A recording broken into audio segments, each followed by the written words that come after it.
Welcome to the Browney podcast, and today we're here with Olivia Vivian, 32-year-old from Australia, and she has done it all. I mean, Ninja Warrior, Olympics, spin-offs on TV, and we had to hear from Ben about what you all have done. Like, it's insane.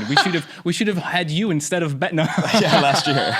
No, I can say that Ben is my friend now. But no, it's insane what you've done. Thank you so much for being on the podcast, and we're looking so forward to hear about your story about how you approach working out or training for these insanely big events. And hope you're doing well. Yeah, thanks for having me. I'm excited to be here. I made it, you know. I was going to be here in 2 hours' time with the time difference, but I have to be honest. I kind of fucked up the time here with because you guys recently moved. Congrats, by the way. Yeah, we're back in the West Coast, but that means that we're 2 hours behind the East Coast. So, you know, whatever. Yeah. It all worked out. It's all gravy. But yeah, stoked to be here. That makes me wonder right away, because when we spoke to Ben, he told me that you guys live in a house with another, couple who was doing Ninja Warriors, and everything wasn't there, but now you moved. So how has that changed, and also in terms of your traiing? It was kind of, we had this ninja super house in Brisbane. Yeah. There was five of us, plus a dog. One of our housemates, Jade, she even does circus stuff. So she had this 8-meter rig that she'd hang all her silks from and her lira and stuff like that, and monkey bars and crazy pull-up bars and all the ninja grips. It was super fun, but we just moved back about 2 weeks ago. We're from Perth. And I think it was just a quick scenario where I was traveling a lot earlier this year, by Sydney, filming Ninja Warrior. Then I was in America, and then all of a sudden our lease ended. And I think we were just we didn't plan our next steps. So we're kind of let's go home for a little bit, recoup, and plan what to do next. So it's nice to be home, but we're definitely missing that camaraderie of all your housemates, when everyone's just on that same vibe. It's really fun. I imagine just working or living in a ninja house, it sounds like you're just doing Ninja Warrior 24/7, right? Just throughout the house the entire time. Is that what it was like? You'd think that, but I think, anyone in fitness knows you get tired. You get exhausted pretty fast. So it was just a strange setup we had a housewarming for all our neighbours, because it's such a friendly neighbourhood, and they just came over and they're like, what the fuck are these grips? You guys have a spinning bar in your house? Why? It was just different, yeah. I mean, in all fairness, Browney, you have your whole gym here in your studio. You basically live here. Are you working out 24/7? I'm not working out 24/7. I think it makes sense, right? It makes sense. No, but I just imagine going to the fridge, with a monkey bar. Right? There's just a monkey bar hanging towards the fridge. I would love that. I would love a house that you just take out all the floorboards and it's just monkey bar. And if you can't cross the monkey bars, then you can't get into the kitchen. I'm sorry. It just doesn't happen. Floor is lava. Yeah, basically. You guys might know her from, obviously, the Ninja Warrior TV show, the Ninja Warrior spin-offs. You've been to multiple countries. You have 161,000 followers on Instagram and over 800,000 on TikTok, which is not small. So some people, you might know her. Yes, definitely. It's insane what you've accomplished. But what we wanted to get into, what our podcast definitely is also about, is your training and the way you work towards these events. You've done lots of big things. And if I'm correct, you started with ballet. Yeah. On your 8th, you started with gymnastics. Yeah, but I think it was just that recreational ballet. Because all I remember about it was we got to bring in our favorite stuffed toy. And back in the day, my dad won one of the giant giraffes at the fair, the local fair, and I would bring in this giant, giraffe sort of toy and just sit on it the whole time. So I say we started in ballet, but I'm not really sure what I was doing in that class. So it wasn't until later when I think I had a friend stay the night at my house, and she had gymnastics class that afternoon. I think I was around 7, 8 years old. And Mum obviously couldn't leave me at home alone. And so she said, Olivia, do you want to do gymnastics and go to gymnastics class? And I was like, nah, I'm fine, just here. But anyone that knows my mum, she's a pretty tough woman. She's like, too bad, get in the car. And so, she dragged me into the gym, but instantly I just saw this girl in the corner just going in circles around these bars. And I was like, I have to do this. And then she couldn't get me out of the gym. And it was kind of that, I just fell in love with the sport just then and there. And it just sort of kept snowballing from there and getting invited to the Elite Institute at the age of 10, which to me, like anyone just living their life, they're just like, oh yeah, you just, especially as a kid, you just take it as it comes. But you look back now and you're like, oh my God, I was training 34 hours a week as a 12-year-old. That's crazy. That's crazy. It was crazy. Yeah. Yeah, I wonder, because we actually had a gymnast on a few weeks ago, and he was 4th in the world on the World Championships. Yeah, now he's a medalist, yeah. Yeah, exactly. One of the things he also told us, which really surprised us, was that he didn't plan his trainings and he never set a goal like, I want to reach the Olympics, because that would bring pressure. How was that for you? Were you really focused on that Olympic dream? Not at first. I just wanted to learn backflips. Come on, like any sort of kid. And I think I had a bit of a natural swing. The bars were always my favourite. And so I got recruited to the elite system, which definitely it was so different to the gym that I first started, which was all about fun and growth. And moved into this elite centre. But I was an airhead of a child. I'm still an airhead, but just no idea what was going on, just like looking off with the fairies as long as I was doing handstands. I didn't notice, but they had Olympic rings up in the gym. And it wasn't until I think I'd been there about 2 years, and then I watched the Sydney Olympic Games on TV. And I saw Alana, her name was, she was on the TV and she trained in the gym. And that's when I kind of put 2 and 2 together. I think I was about 12 years old, and that's when I was like, I want to go to the Olympics. And that was my dream, that was my goal. And scary to say out loud and tell other people, but I knew I was in the right place. It was just a matter of conforming to that system, because it's pretty brutal, So how did that change for you in terms of your maybe work ethic or the way you looked at training, from going to be this, still you're 12 years old, but to be this gymnast who was just doing gymnastics, life throws it at her. She's really good at it. But now you set a goal for yourself. You want to go to the Olympics. Yeah. Does something change? I think for me, yes. I think, when you want something bad enough, you kind of prioritize it, right? And I think I was just in this institute where they gave you the tools to get there. We had Russian head coaches, which at the time were sort of some of the best in the world, and they had their trainings, they had their plans, their schedules. For me back then, I felt like I was just following a program. It was an intense institute. Looking back now, I think they've changed a lot of the culture and how they're trying to, coach kids and stuff like that, because it was very much, no laughing in the gym, no talking. It was super strict. Parents weren't allowed to watch your sessions. They could stay for the first 15 minutes and the last 15 minutes. But I think, it's a good thing that it changed, but I think it also changed because of you. I guess, I've read, you were the first person to sort of speak up about this in Australia, I believe. Yeah. How old were you at that time? I've tried to speak up a couple times, but that wasn't until I came back from college gymnastics at Oregon State, where the system is just so different there. I was so used to a culture in Australia where it was just criticism. Every session it was, this isn't right, this needs to be fixed, that's not good enough, you're not good enough. It was all just so negative. Then I went to college, and the coaches there, it's like they did this compliment sandwich with your training. You'd take a turn and they'd be like, that was awesome. Oh my God, your toes were so pointed. You could work on your kick a little bit, but excellent effort, and you just come off and you're like... No, but that's the way we teach how to do feedback here as well.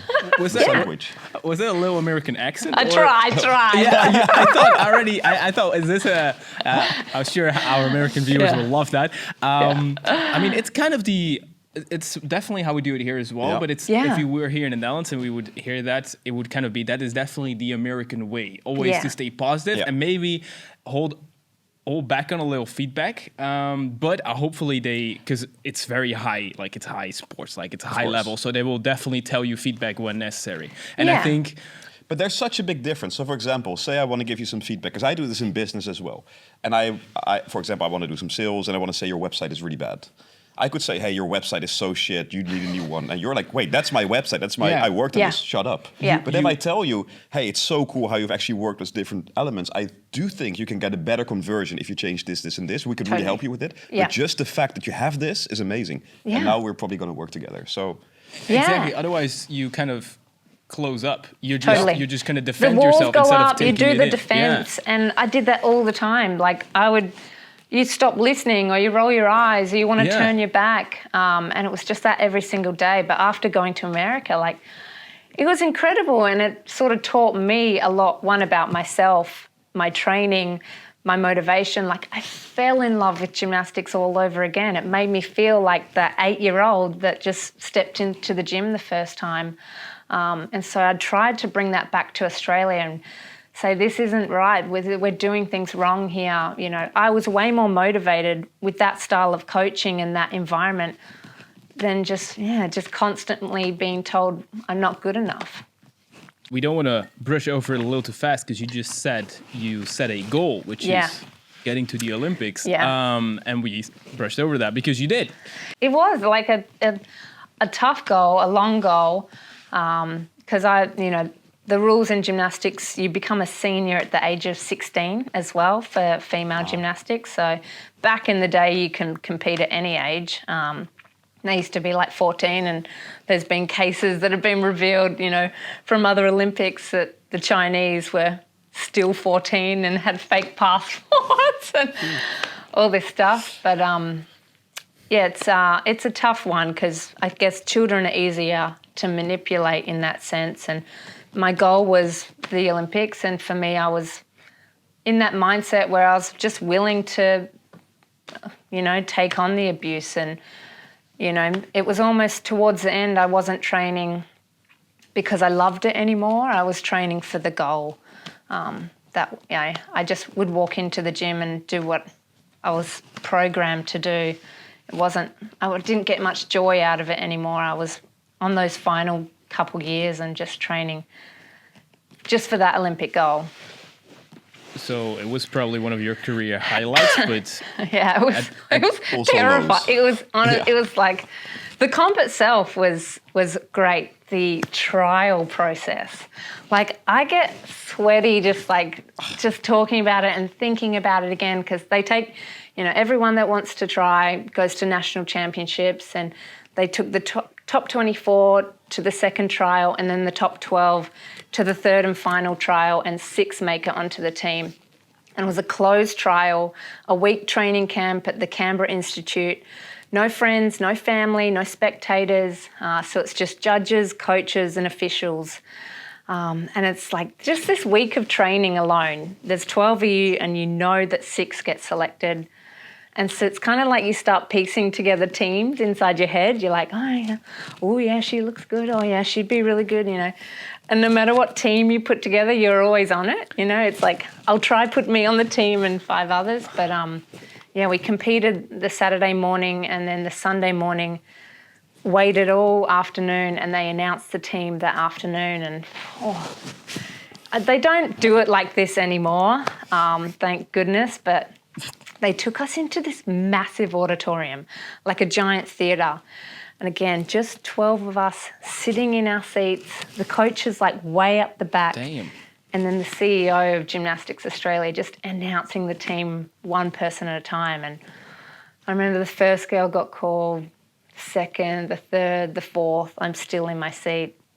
Like, people get butterflies. I swear to God, I had dragons. Like, I felt sick to the stomach. And then the 5th name got called, and like at that point I was in my head and I was like, it's done, it's over. Like 11 years, I'd trained 11 years for this moment. And then the 6th name got called out, and it was my name. And it just went from like the sickest feeling. Like I was like all I wanted to do was like call my mum and dad. And later I found out they announced it alphabetical by your last name.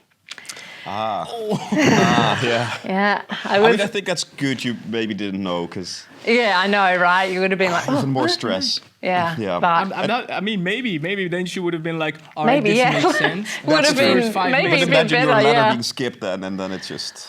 Oh, that's also harsh. Yeah, but it didn't happen. It didn't happen. Yeah. So the other gymnast we spoke about was pretty against the way that people score in gymnastics, because he feels it's super subjective. What's your opinion on that? He actually said, especially for women gymnastics. Yeah, Totally. especially for women. Yeah. Yeah. Oh, I 100% agree.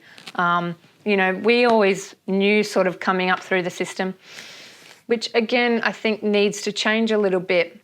You know how I said, like, my goal was always to make the Olympics. Like, I want to go to the Olympics. After my 4 years in America, I was kind of came back and I was like, why was our goal just to get there? Why weren't we like looking at the best? Why weren't we saying, I want to win, I want to get gold at the Olympics? That was like never said. And it was kind of like this understood, I don't know, like this understanding that we were just one of the underdogs, you know, or an underdog country, and that it's an amazing thing if we just make team finals. So you see that in gymnastics all the time. You know, people are biased to whatever leotard or country you're on, and judges get bribed and stuff like that. It's just one of those things, you know, you can't like go outrageous with the subjection, you know. Clearly, if you fall, you can't pretend like you dropped your pen and missed the fall completely. But, you know, the little tenths, they all add up. And, it's, you know, in some ways you kind of wish it was like athletics or swimming where you touch that and the timer ends or stops. So maybe like one day in the future they'll just have like computer judges. And then the programs will just be like, oh, boop, that was boop, boop, boop. You know, I don't know, maybe. That might be a solution. I hope they use that sound effect you just made. They will use that. Yeah. They will use that. I don't know. Especially that one. Epic. If you fall, you're out. Yeah. I just want to briefly touch on the sort of the verbal abuse, because actually I don't know, we're a very small country, so that news probably didn't reach you, but there's a pretty big thing going on here in gymnastics where the coach of the women's team actually, well, he's been accused of doing the same, but he's also the father of girls who are actually in the Olympic team. Yeah. So I feel like this is something very broad within the sport. Have you heard gymnastics, within gymnastics, or have you heard about it more? It's something that's just sort of really come into the light and conversation since the Netflix series came, or the Netflix documentary. It's called Athlete A. Unfortunately, it surrounds a really sad incident that happened in America with their physician taking full advantage of these underage girls. But it showed how it was able to happen, and it thrived in this culture where things are overlooked. And I guess, you know, it is coming out now that it is technically abuse, and it's caused generations of mental health issues and stuff like that following these athletes growing up in that culture. But, you know, still to my core, I don't believe that coaches are bad people. I just think that it's stemmed from this generation that was, you know, coaching 14-year-old girls to win gold medals, and that was taught. Like, that was just... Coaches wanted to learn from the best, and that was just the way that they were doing it back then. And I think it just comes from education. Do you think that there should be mainly female coaches and trainers for women? Because, of course, it's a sport where you touch someone a lot, where you help them and where... Yeah. I thought I saw online. Did you have a female coach? I had a male and a female. Yeah. I thought I read that online. So they are there. Yeah, but I mean, maybe have more the female coaches for, because it's such a physical sport also in helping them and training and touching them. And it's very easy to get inappropriate, even if you don't want to. Yeah, I get what you mean. Yeah, in the way you said it, yeah.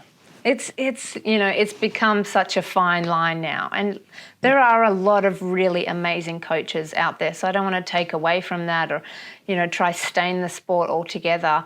but I've had amazing male coaches as well. I've had a real fucking some shit ones, but I've had some amazing ones that when I was doing it as an adult, especially after college, sometimes you do need that male spotter that is just stronger and that can help you do the skills, So, but it is that fine line, because some of the spotting, like you need to have your hand on their backside to get their butts up into the air, And when you've got a male coach and a 9-year-old gymnast, there's lines, there's lines there. So, yeah, it is in conversation now, and I'm hoping that just through acknowledging this and, giving assistance to the gymnasts that have been affected in the past and education moving forward, I hope that the sport really just sort of keeps growing, because like I said, I've experienced that collegiate level gymnastics where it was the most incredible environment, and it motivated me as an athlete, and I think I carry that now into my training now, in my goal setting now, and what motivates me today. So I'm kind of, when I look at your entire story and when we did our research, it baffles me that I'm not looking or talking to a 60-plus-year-old in what you have experienced already. It's insane. You're 32 years old, and all the things you've gone through, you've done, because we're not even at the Ninja Warrior chapter, which is maybe also a very big chapter, but there's even a story about you starting your own cafe. Yeah. How did that happen, and what is the story behind that? I think, in my second last gymnastics year, in the way that a skill gets its name in gymnastics is you got to be the first to compete it at a world champs or Olympic event. And so I was working on the Vivian, a skill on the uneven bars. We went from high bar to low bar, and I was in America at the time, and I got it, and I was like super excited, and I just kept doing it. And then one of them, I was like, I didn't really feel right, and my back was in a bit of pain.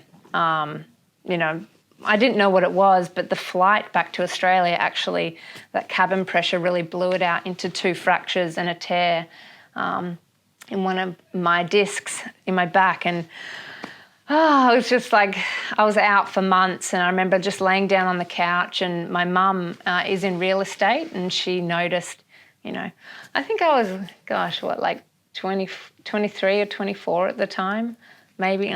It all just like jumbles together. Yeah. But I specifically remember laying on the couch, and she's like, Olivia, maybe it's time to just hang up the grips, She's like, there's this like deli that it's coming up for lease in like 14 months. Why don't you just sign the new lease? Like, why don't you just run your own deli?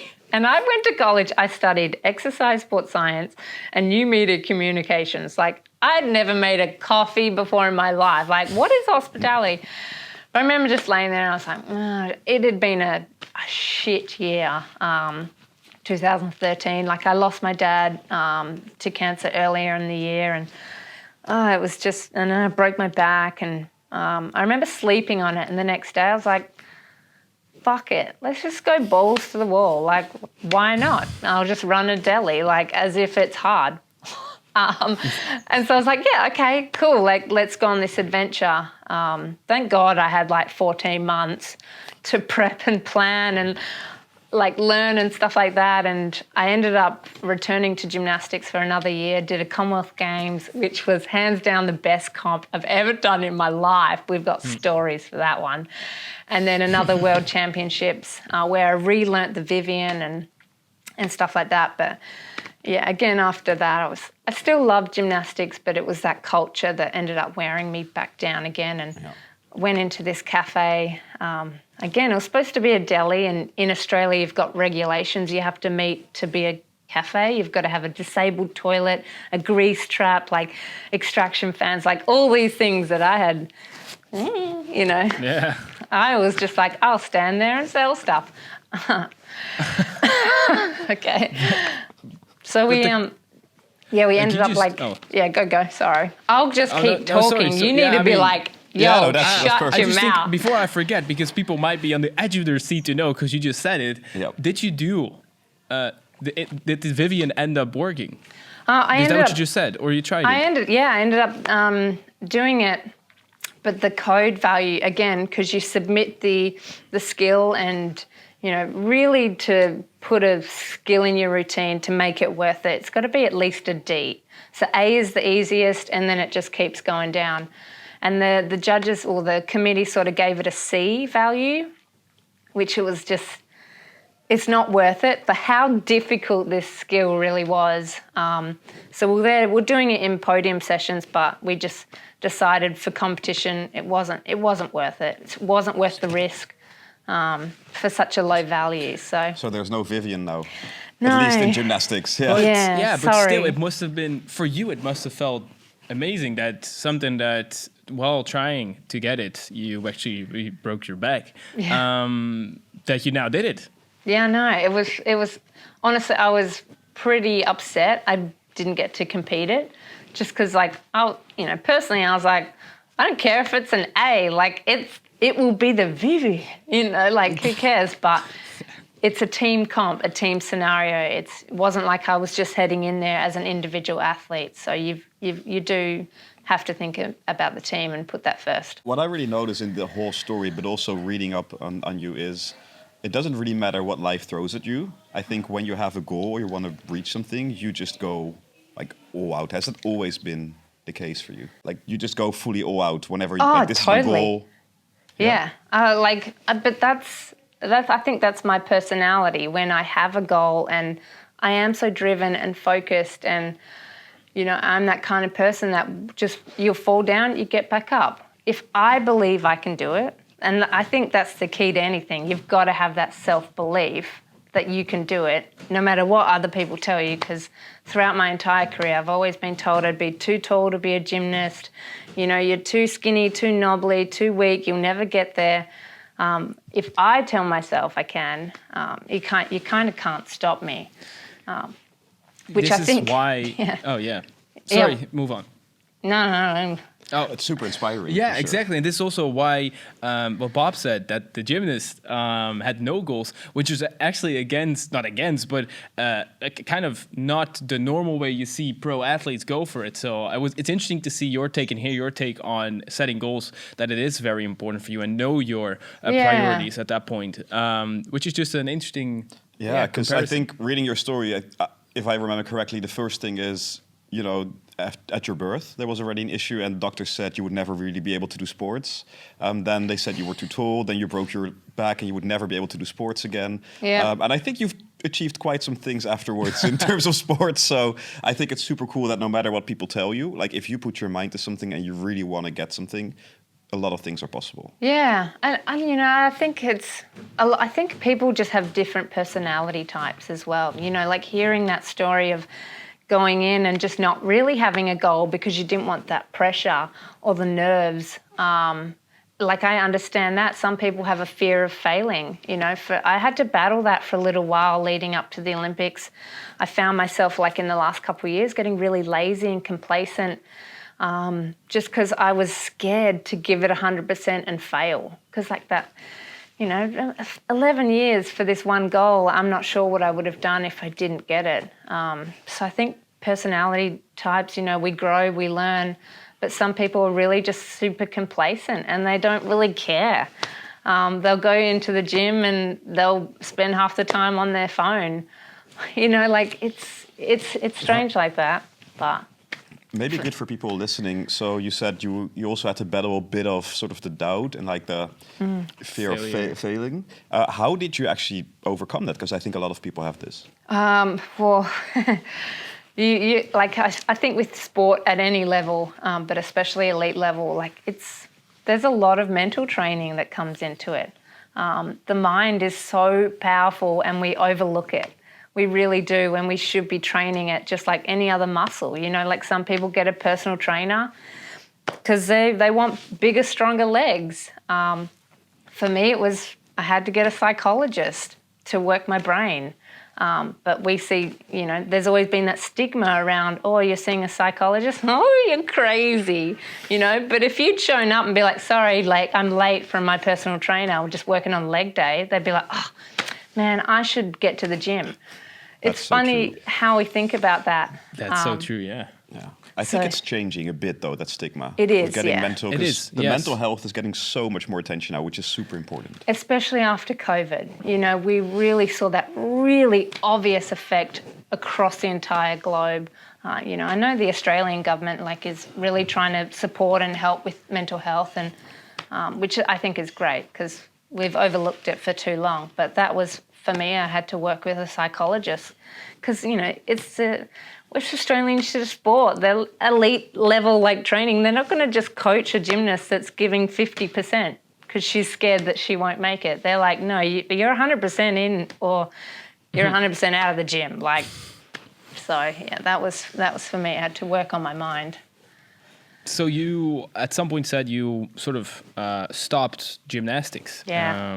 What happened and what happened after? Yeah, so that was when I'd signed the lease to the cafe.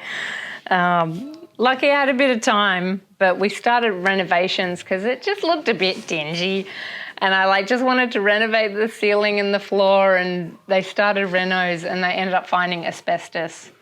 And it just my savings, gone. All that was remaining was this brick wall. But I got to sort of go, stuff it, we'll just go straight into a cafe. And when creating it and theming it, I ended up dedicating it to my dad, who was a plumber. And he was generations of plumbers. His dad, his grandpa, you know, started, I think, back in 1904. And so I called it the Leaky Tap. There was plumbing themed in there, all the taps, all the lights were taps with light bulbs at the end. I had clear seats, there was 10 of them, so not all of them, but clear chairs that had toilet bowls on the bottom. And in each toilet bowl is something different, themed around things that either you find in the toilet or you drop in the toilet. So I was asking around, you know, I had the obvious, there was snakes and there was the phone, because we've all dropped the phone in the toilet. There was money. But then some guy was like, why don't you put sunnies in there? And I was like, sunnies? And he's like, yeah, all the guys, they'll look down and bloop. I was like, oh yeah, I'm a girl. I sit on the toilet. I don't get that. But so I had some sunnies in one, and yeah, it was just super fun. And I fell in love with it. I had no idea what I was doing at the beginning. But I was really fortunate because a lot of athletes, when they go from training 34 hours a week with this massive goal and they've just accomplished it, and they go, now what? And then suddenly they've got 34 hours a week that they have to fill with stuff, or they don't have a goal or something to spend their time in. But for me, it was here's a full-time job. And you don't own the cafe, it owns you. But luckily, I really, truly fell in love with it, and I just spent years there. I wasn't doing anything else, really. I'd actually fallen out of love with exercise and fitness. I think just my last year, couple years in gymnastics, just, again, with the criticism, and it does wear on you. And I was just over it. So I did that for years and frothed it. Loved it. Still smile just thinking about it. We will definitely put up some photos for people watching on YouTube of the bar, for sure. Yeah, please send us. I'll have to send some toilet photos. Yeah, yes. Definitely. Send us some photos. Yes. But the weird thing is, so there's one thing on your Wikipedia page that we couldn't really find any information about, and I'm confused about it because it said that at that time you also joined Cirque du Soleil. I did a little stint in Montreal with Cirque. Okay. Which was awesome. I like the environment where it doesn't matter where in the world you're from. They just kind of are inclusive of all sorts.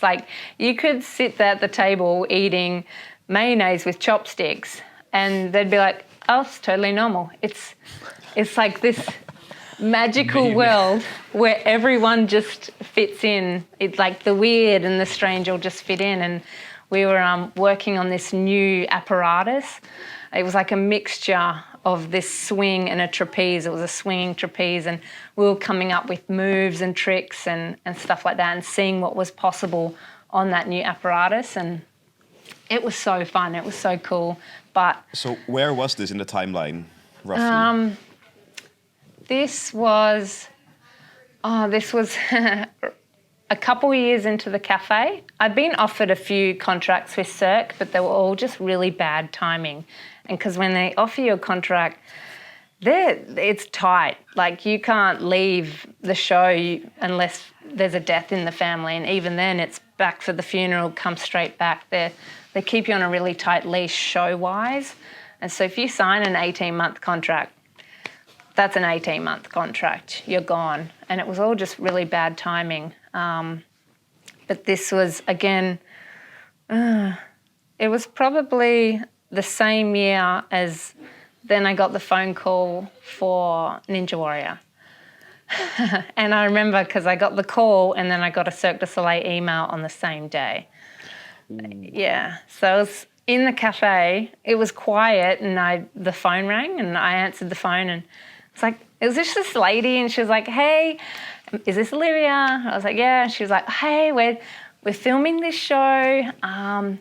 We'd love you to be a part of it. We'll fly you to Sydney. We'll put you up in a hotel. And yeah, you would just like do some obstacles.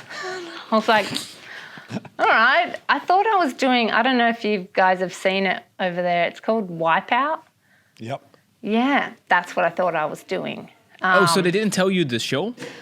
They probably new, did, right? but it probably just went like this. No, I mean, it was the first season of Ninja Warrior, but they already had it in the US, I think. Yeah, but I'd never seen it in the US. Again, I'd lived in a gymnastics bubble, and then I lived in a cafe. So I was pretty sheltered. But I remember sleeping on it. And I felt with Cirque like I'd been to Montreal. I've kind of worked in there and I just knew that it would be a full-time contract and I'd have to sell the cafe or do something if I took it. So I decided to do this Ninja Warrior and I flew over to Sydney and The rest is history. The rest is history. This is amazing. She's making her own bridges to the next topic that we wrote down. We don't even have to ask questions. And you just go from the cafe to Cirque to... That's epic. So, Ninja Warrior. Warrior. You did that a little bit. Yeah. How was that? How was that and all the seasons? Tell us everything. It was I want to know. I mean, like, I guess the first year I thought I was doing Wipeout. And again, like, this had been years. Up to the moment you were there. Yeah. Until the end of the season. And I remember I hadn't trained. Like, I'd cooked food and made coffee. Like, maybe my wrist was strong, but that was it. Like, I remember showing up. We did this full day of media. And in the interviews, they asked me, why are you doing Australian Ninja Warrior? And I couldn't sit there and be like, because you invited me. So I was like, in my interview, I was like, to perv on the hot guys. Oh my God. Little did you know you would meet Ben shortly after. Bad shortly after. Like, no next season. So luckily that didn't happen. Yeah, so that was my season 1 interview.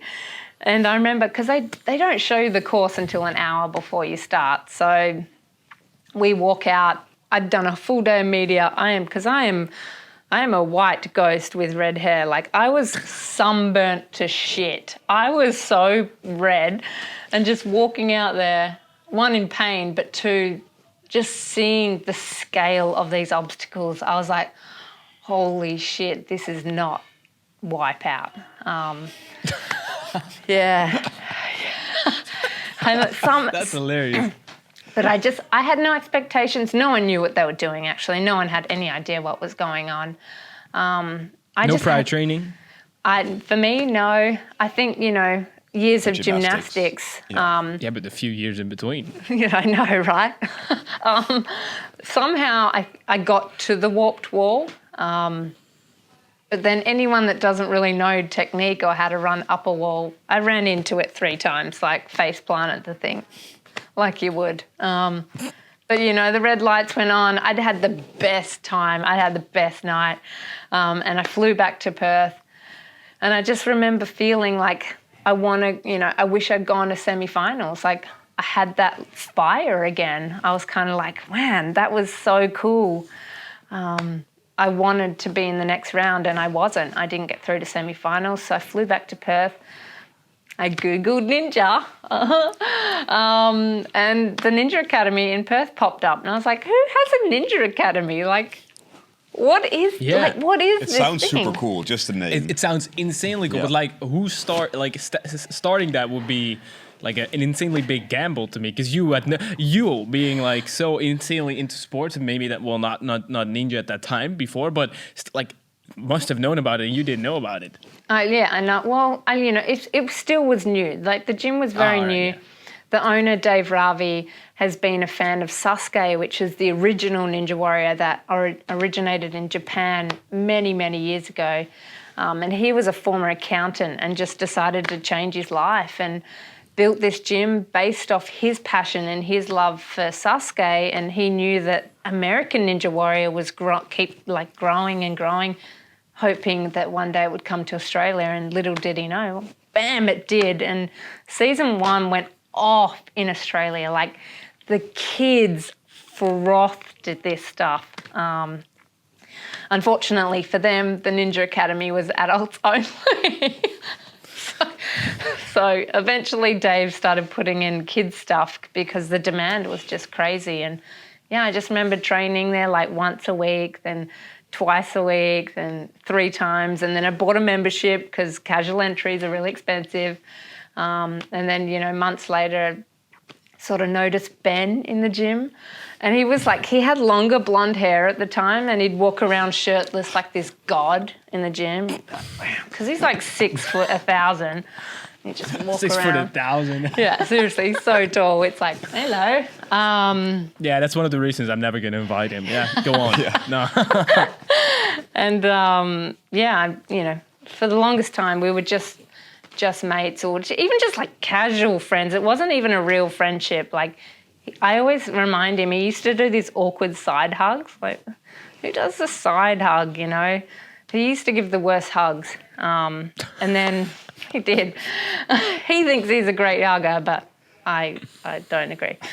And when the I'm show... going to hold this against him. Yeah. When the show came out, again, it just went crazy. So we formed this tight group of 4, and we wanted to come up with programs and ways to help new people adapt to ninja, because it is very technical, and until you know it and start training it, you have no idea. And then one week, these other 2 didn't show up to the meeting, and it was just Ben and I, and this meeting that normally goes for an hour went for 6 hours, and we didn't talk any work at all, and we just started hanging out as really good friends, and it just sort of evolved from there. And this was right before the filming of season 2. And I remember we have to hand in these, papers, these interview papers of who's on your sideline as you're competing the course, who's on the side that's mic'd up, that's yelling at you. And I remember I was like, I think the show was like 6 weeks away, but Ben and I were just hanging out. We didn't have that official talk or anything, but I was like, 6 weeks, I'm sure we'll be boyfriend, girlfriend. So I wrote, who's on your sideline? Ben Paulson, boyfriend, because it's asked for their relationship to you. I was like, boyfriend.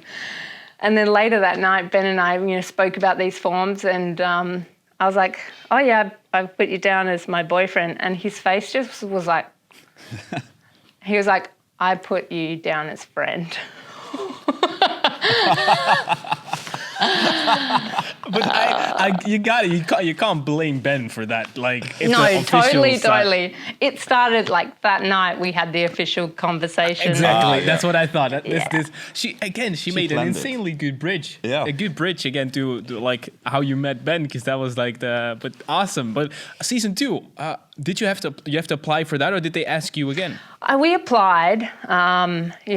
Again, now I knew what it was, and I did the full application process, which was actually a lot longer than just agreeing to this phone call.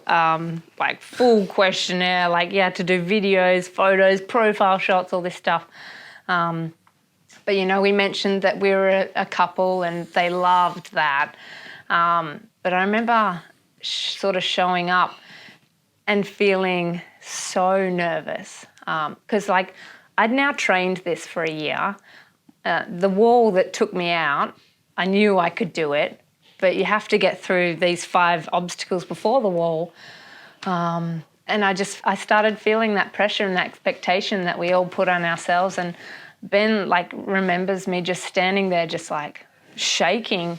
And he had to just come up and just be like, just chill, just relax, just go out there, have fun, be the goofy, usual you. But I think I was more nervous for that heat run in season 2 than I was at the Olympic Games. Hands down. I felt, it was... But it does remind me of the conversation we had with Bram, the other gymnast, because he also said once I actually made something. So the first time in this World Championship, he actually became 4th. And that's where all the pressure and the nerves started coming, because now you're actually training for something, people expect something of you. Totally, So that's the whole mental thing again that you were talking about. Yeah. And, please continue. And this is all stuff we place on ourselves as well. And 100%. Yeah, it was, I think... with the Olympics, like the trials were the hard part. That was the most crucial. And then again, like I'd trained my routine 1,000 times. The pressure came from doing it when the green light was on. But this was like, I knew I could do the last obstacle, and no female had hit a buzzer in Ninja Warrior yet in Australia. So I was kind of like, I know I can do that one, but I have to get through these other ones that I've never touched or never tried. And we ended up going down on the 5, and even on the last one, I'm like hanging like one arm, I'm blowing Ben a kiss on the last obstacle, and then getting up the wall. And I trained this backflip because, I think with my new media education from America, I understood that this it's not just an athletic competition, it's TV. It's first and foremost TV, they don't care about you as an athlete. Like there's no warm-up area.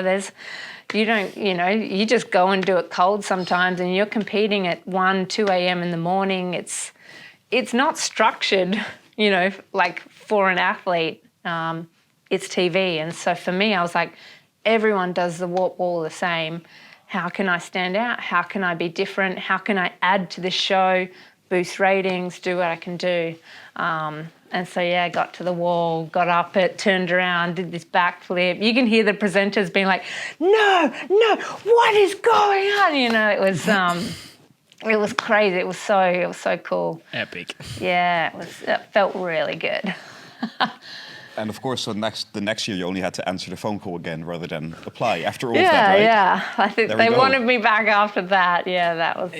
that's cool. Yeah. So, Ben and you competed on the same seasons actually. How was that sort of rivalry? Like are you guys enemies? No, I mean, like now that the seasons go on, there's definitely like more competition. Like I definitely feel like I want to beat him more and more now. But back then, like season 2, he'd made the grand final. Season 1, he's so gifted and athletic and tall, which really helps when it comes to ninja. But I just wanted to hit a buzzer. I just wanted to beat a warp wall, which again brought me back to my mindset. And I was like, because I made the grand final that year. And then after that, I flew home and I was like, why was my goal just to get up the warp wall? And that's when I restructured and regrouped and said, fuck it. I'm going to go for the mountain. I'm going to retrain my brain. I'm going to go for the gold. Like, don't just try and get there. I want to try win it. And again, you have to sort of tell yourself that. You've got to write it down. You've got to buy into believing that you can do it. And that's the hard part.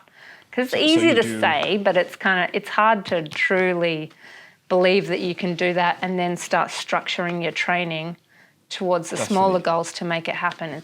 It's fucking hard. It is. Like with something like that, and most times I feel like a delusional optimist in the sense that like I know that I'm a female. I know that unless I bought into steroids or illegal drugs, I'm just not going to get that same power ratio that a guy can build in his biceps. Like it's different. And I have to attack the obstacles thinking about what's the best way for my body type to get through that. I really rely on my swing and use that gymnastics ability, whereas the men just like power their way through this stuff, where I have to really think about dynamics and how else I can do it. So, it's tough, buying into that belief that I can beat all these men. It's even now, I'm just like, but, to get there, you kind of have to start that train and do something different. And do you do this by affirmations, so writing down as affirmations, or by visualizing, or what do you use to make your brain believe this? I think at first it was kind of just something that I just really wanted to do, and I stuck it up in places. I had alarms that would go off on my phone just throughout the day, reminding me, just to hold yourself accountable a little bit. And because, no one sets their alarm and, wakes up and just, you've got to be reminded of your why. Like, actually, why are you doing it? That's kind of what digs even deeper into the motivation. And I don't think everyone's why is different. And even my why throughout the years have changed. Like season 1, of course, I wanted a free trip to Sydney and to perv on the shirtless men. Like, that was my why. Season 2, I wanted to beat a warped wall. Season 3, it kind of started shifting into I want to win the show. And then what came through that on a deeper level was inspiring other women. And I sort of feel like that is more my why and my purpose now. It's not money at the top of this giant rope.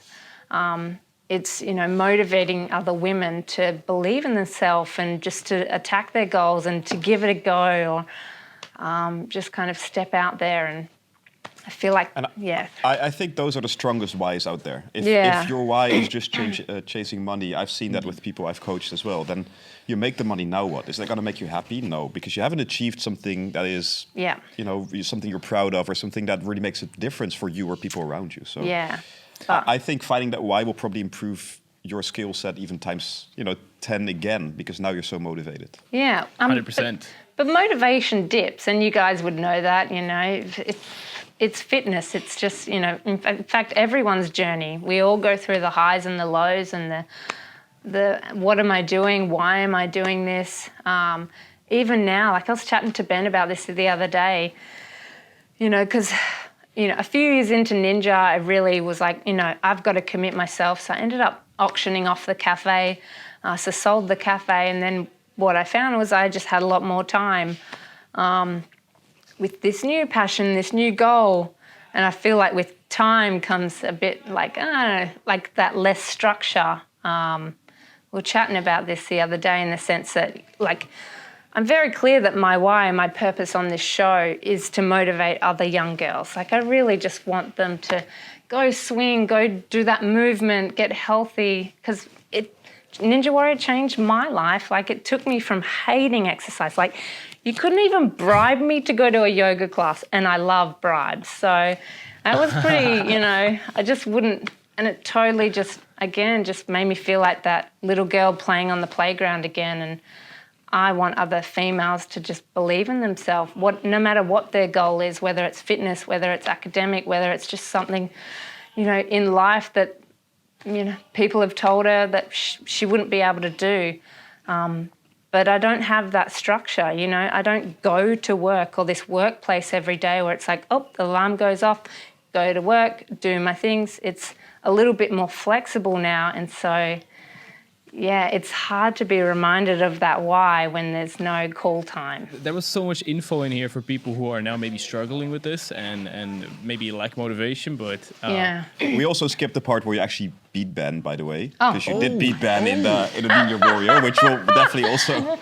Maybe let's first start there. How did that feel? It actually, I'll be honest, as competitive as we are, we're also very supportive of one another, and we know how hard the training is and how mentally tough that whole show and process is. I beat him because he fell in the water, I didn't beat him because we both climbed the rope and I was... beat him. Yeah. But he missed, he missed out on the grand final, and so my name got called to advance through, and his didn't, and that was, it was very bittersweet. That was exactly. I guess that actually kind of maybe feels even like you got to the final, but your boyfriend on the other hand didn't. So that could kind of feel. But he probably was very happy for you.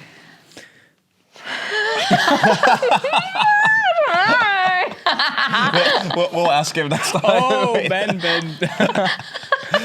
You just see him on like the sideline. Oh, damn. No, all right. Okay, but the question I had actually, because something triggered me when you said, oh, so now I didn't have structure and all those kind of things. And you also moved. So basically, when we talk about peak performance, so getting the best out of yourself, the number one thing you should normally fix is the environment, right? So, and then biology and then mindset. So when it comes to environment, you had this place where your life was sort of structured. You had to go to the cafe and then you had to do your workout. Yeah. And now that structure was gone. Your environment changed. And even more so, it changed even more now because you're not living in a place where you have a monkey bar to your fridge. That's but now you actually have to go to a gym. So how do you sort of cope, or how do you make sure that that change of environment doesn't affect your training? Yeah, and I think like it's such an important message for everyone out there because, you know, we're all learning what works for us. And some people just love going to a gym, putting their headphones on and doing weights or doing stuff at the gym. I am not like that. I need people. I need others pushing me. I need even just a little bit of competition within the workout itself to push me even harder.